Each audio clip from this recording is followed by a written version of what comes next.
महाराज वेद व्यास जी महाराज ने कहा कि ठीक है माँ, यदि तुम्हारी ज्येष्ठ पुत्र वधू उचित भाव से पवित्र भाव से मेरे सामीप्य में आएगी, तो वेद व्यास जी महाराज समाधिस्थ होकर के बैठ गए। वेद व्यास जी महाराज का रंग थोड़ा काला था, थोड़ा क्या ठीक ठीक काला था, इसलिए उनको कृष्णद्वैपायन कहा जाता है।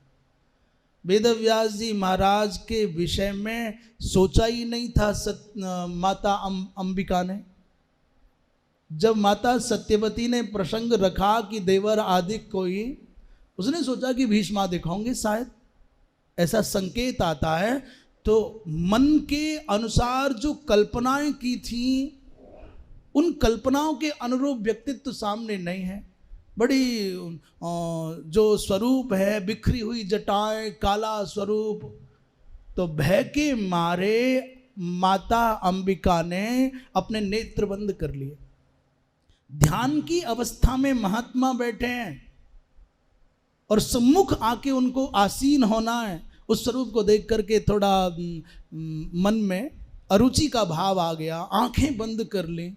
लौट करके वेद व्यास जी महाराज ने कहा, माँ 1000 हाथियों का 10,000 हाथियों का बल इस बालक में होगा, बड़ा अद्भुत होगा, राजर्षि सत्तम होगा, किंतु मैया ये माता के वैगुण्य के कारण अंधा होगा। ये है महर्षि वेदव्यास जो जन्म के समय संभाव्यमान संतति के भविष्य का उल्लेख कर रहे हैं। दूसरी माता जो अंबालिका थी वो आई तो वेदव्यास जी महाराज के स्वरूप का दर्शन करके पीली पड़ गई। वेदव्यास जी महाराज ने घोषणा कर दी, मां इसका पुत्र पांडु रोग से पीड़ित होगा, बड़ा धनुर्धर विश्व विजेता होगा।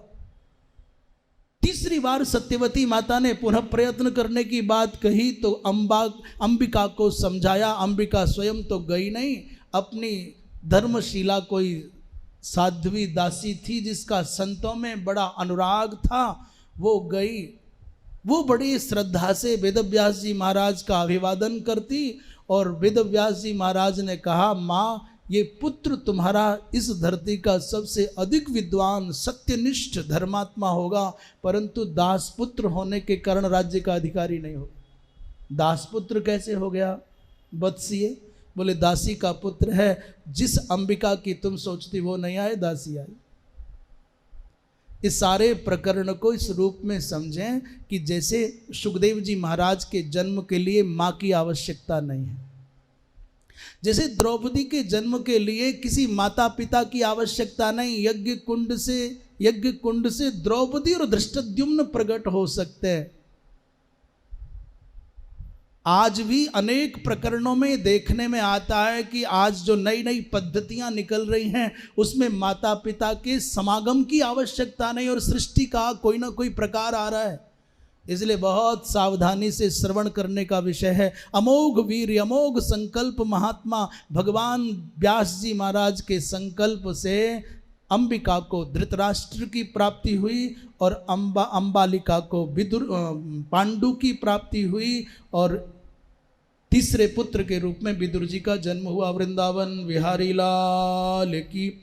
फिर वेदव्यास जी महाराज का ना अपना कोई स्वार्थ है न अपनी कोई वासना है, आपत्ति काल कुल रक्षा और माता की आज्ञा। इसलिए व्यास जी महाराज के चरित्र पर कोई अन्यथा भाव नहीं लाना चाहिए। ये विदुर महर्षि मांडव्य के साप के कारण, अणिमांडव्य महर्षि के साप के कारण धर्मराज को यमराज को विदुर बन करके धरती पर आना पड़ा। ये प्रसंग अब भगवत कृपा से कल सुनावेंगे। आज यही वक्तव्य को विराम।